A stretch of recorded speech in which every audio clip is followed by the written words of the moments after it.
You're watching MTV Music Television broadcasting live right around Australia as we put the spotlight on Mr. D. Bowie, who's on his Greatest Hits World Tour, performing his many classics for the last time, he reckons. Our buddy Kurt Loder caught up with Bowie in Italy, and we discovered he still gets nervous after more than 2 decades in the public eye.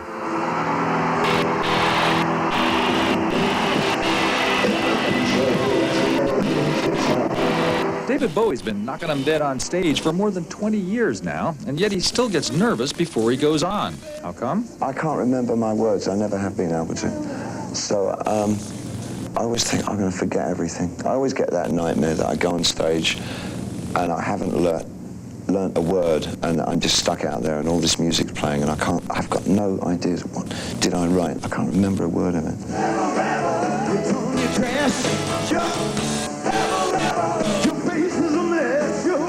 He didn't forget any words in Orlando, though, and one song he's unlikely to have problems with at any time is the classic Rebel Rebel, which he's been playing since 1974, which means he's been doing the song how many times? I've done something like 15 tours, I think.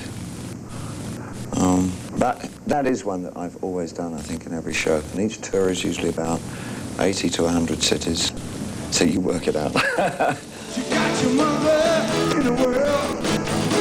She's not so beautiful, you get her. So 1,200 times. Yeah. Do you get pumped up for it on this tour? Oh, every night. You picked on the one song that I find the most difficult to do in the entire show. It was written for an age when I was at a particular age. But age didn't seem to be an issue as Bowie rocked through his 2-hour, 23-song set. The 43-year-old Bowie doesn't work out or anything, but that doesn't mean he doesn't share the current mania for physical fitness. Oh, yeah, I believe the body's a sacred temple, and you've got to be really careful what you put in it. I do the show, isn't that enough? Bowie isn't doing Ziggy Stardust or any of the other characters he's invented over the years this time out. This show is strictly Bowie as Bowie.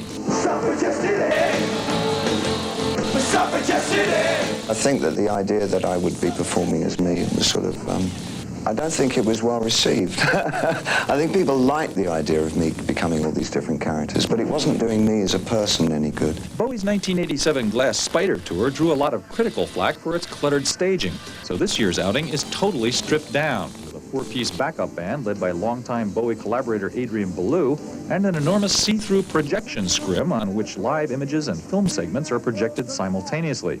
It seems simple enough when you see it, but Bowie says putting it all together wasn't. Nobody had created something that could show video that large. We had to develop state-of-the-art type equipment to actually show the thing.